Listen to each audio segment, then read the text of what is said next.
viewers of the channel. This is Marcelo from ACFN Gaming, and I'm going to ask you to please ignore any signs that you see on the top right corner of the screen, as I assume you also do when you're playing this game. Now, what I want to do today is something that I call evolution of the signs, and it's going to be a glance at how we bounce ideas between the group of people that I play with, and also how basically we do like some kind of feedback, and sometimes those ideas come back and you retrofit them into some existing ships. This is also going to be a bit of a segue into what is one of the most controversial topics or concepts that we have been hearing in this community, and that is inspiration. So I think it's going to serve as an example of what is inspiration and what is not. And very clearly, I want to say that the ships that you see on the top line are inspiration, and the ones on the bottom line are not. So let's begin. This is an old familiar one, the Emerald class destroyer by Arara, and this was the most common ship that appeared in the Invaders mod. It was the first kind of like AI PvE mod that you would use in Space Engineers, way back in the day. And the ship has a mass of 1 million, and it's classified as a destroyer in the, let's say, World War II interwars period time of classification, in which a destroyer is something that is closer to a corvette-sized vessel, mostly a fast attack craft, not like we know them today. So I wanted to make for quite a long time something that would be on the same mass classification and that would be fun to play with. And this is what I came up with, and this is the Mako prototype. And you know that I ended up using that name for something else. So right now this is kind of like what I call like the Mako project. And it's a ship that again has a mass of 1 million, so between corvette and frigate. And it's atmospheric capable, because I realized that this ship, the Emerald class, could hover on moons very easy with just the small thrusters. So I was thinking, well, 1 million is a good weight for something that is transatmospheric. So let's try it out. And I use a combination of hydrogen and turbines and atmospheric thrusters, whatever, basically to extend the fuel usage of the hydrogen. As you can see, it has landing gears. Now this vessel followed quite closely the lines of the original Emerald that is inspired from, in the fact that it has like a lower nose, like a platypus, and then it goes higher and higher and higher towards the back section. And I tried to do that, and I was experimenting with an even number height, and that didn't end up well. I like odd numbers, having a center line in the middle. It really helps in this design. As I have so far, I have been unable to create a ship that looks good and it's successful in taking damage that is not odd number when it comes to height and width. So moving on from this ship, I was never fully satisfied with it. It was again an in-between, too little and too much of so many things at the same time, and it didn't fit each category quite well. It wasn't agile enough, it wasn't fast enough, and then it wasn't heavily armed enough. So the first ship that this one spawned was the Nereid frigate, which was originally called Mako, if you remember. I mean, if you follow my Steam workshop.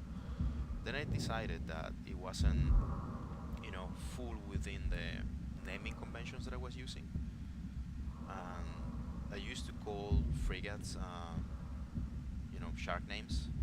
Then I switched and started with sea nymphs or sea goddesses. So I changed it to Nereid, and then the Mako name was freed up for a different ship. That is that one over there, that has been published. But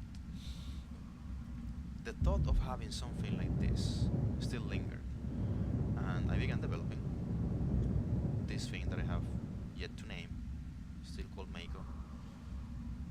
Not to be confused with the one below or the prototype. I'm gonna have to straighten that out, do some retconning. But you can tell that it's basically a slimmed version of the frigate, and it's very similar to what you expect corvettes to be nowadays, in present times, a light frigate. Now, in a time in which all ships are multi-mission, they all have capabilities of beyond the horizon, anti-submarine, anti-aircraft, in any case. So it's a multi-mission ship. It just happens to be smaller than a frigate. It has less production facilities, less armor, but it can launch missiles. It has a decoy nose, all the things. And yeah, like I said before, you can see that they look similar, but it's basically an enlarged version of the whole. Um, I guess that's kind of like in a way of the how are they called? They're called MECO actually, line of frigates and corvettes of German origin that many navies around the world use, which means basically modular construction in German. And they can be longer hull, shorter hull, but basically a set of familiar components that you create your own ship with. So that was the idea. And you can see here how a design by somebody else inspires something, let's say, proprietary of mine, or of you in this case, that it doesn't have to be a rebuild of the same ship, that it doesn't have to copy, block by block, or some of the blocks. It could be something that has the same function, fits the same classification, for the same roles, but it's something that you made yourself from the ground up. Now, on the naming conventions, on the continuously, anyways, continuing, talking about the name of Mako. This is the Enceladus class corvette by Nordic Beast. When I saw the ship, when he published it, I was taken aback. First of all, how small it was, how agile, and how really low resource consumption, or to manufacture it needed. If you, all things considered, this is an older design from a time before hydrogen and all those things that he basically made a new interpretation of. And as you can see, it has a large nuclear reactor and two large ion thrusters. Now, with hydrogen, you can have that same space and even better acceleration and even cheaper ship. So when I saw this, I was like, wow, this looks quite modern actually. It has the fields of fire for the guns. It has the Delta V, all that. And what I really took from it was the fact that he had a 3x3 space back here, and he managed to fit large blocks in it, and have a ship that doesn't look like has a gigantic ass and then all the rest is thin. It looks very well proportioned. So I basically got it out the entirety of the ship, minus these two kind of like nacelles or weapons, sponsons or gondolas, and introduce hydrogen. It was really easy, just replacing one block after the other. Now, perhaps the major modification that I did was enlarging the ship by one block, by just one block. The only reason was to be able to have, WMIs and whiplashes and docking system in it. Because before, with just two blocks, you could have this, but then you wouldn't be able to dock into the 3x3 docking arms that we all use, that all my friends use. So the ship is so light, it's 500,000 tons, that it was really easy, and especially after removing the ions and the large reactor, it was really easy to make it atmospheric capable. And to this day, this is the ship that best fits what I define as a corvette, which is the smallest ship, the smallest large grid ship that you can fit a jump drive in. Now this diverts a little from some of my friends and other, let's say, classification systems from other sci-fi games like Homeworld, for example. In Homeworld, corvette is basically something that you call a small ship gone large here, and it's not jump capable. In this case, since I'm taking the original current naval classification of corvettes as something the smallest rated ship, or the smallest ship that is seaworthy, that is ocean going, so I equated that to jump capable. something that I mentioned before, but I figured that I would do a recap on it. And from this, that I still call Enceladus, the Enceladus class is published as that, and this is one of the class, the tigerfish. Not the first of the class. The first of the class is called, of course, is the Enceladus. I decided to develop something that was more akin to the previous MTF designs, and this a lot of people have had their hands in this. Mike Angel, for example, he helped me a lot with this. You see some of his original features in it, the one that he uses. For example, this the bridge section he built, and I reorganized the ship. I moved the two gondolas and nacelles towards the center, made an integral docking collar, and kept the aft end of the ship exactly the same, as you can see.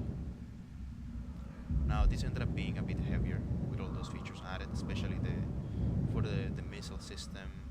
It has bulkheads. The original Enceladus, it's a single space, so very light ship. This one has bulkhead divisions, for several sections. So that made the ship a bit larger and heavier, and this is 700 and something tons. Still half of a frigate. And since I wanted it to have a particular look, I wanted to be like, more like classic retro science fiction, like, from the 50s and 60s. So I added those, I don't even know how to call them. And I figured, well, let's give them some decoys and landing gears, because again, it's gonna be a ship that is atmospheric capable, and the role that I have for microbets is those of screening and creating annoyance, so because they're fast, you can orbit around a larger ship, confusing their turrets, while other ships do the killing blow. So yeah, why not use decoys here? And also High Ground made a version that has, decoys top and bottom, even more effective. And the interesting part is that after all of those changes, after all, different play sessions, conversations, Nordic Beasts released his Sleipnir class corvette, which is an upgrade of his original. And he introduced in it some of the features that Seth and me like to put in our ships. For example, this thing, if I got a penny for every time somebody complains about the exposed hydrogen tanks, this not only looks nice, it's actually more effective than armor, and it is not a weak spot. I mean, if it looks cool and it's stronger, then there's no use to not have it. Ships can be so bland and blocky if you don't have, exposed bits and gribbling. So this is a nice, welcome sight. So he made a more sleek, meaner-looking version of the original Enceladus with some of the features that Seb and I like to introduce. For example, this is the engine cluster, the engine compartment is similar to what I made, and again, the tanks are similar to what Seth has done. So that's a full circle of reveals, of licensing designs, sharing thoughts and experiences, and always coming clear about it. So that's to sum it up, the difference between being inspired and just plainly taking something and changing its color and then saying that it's yours. Well, in any case, I hope you have enjoyed this video, and keep getting inspired.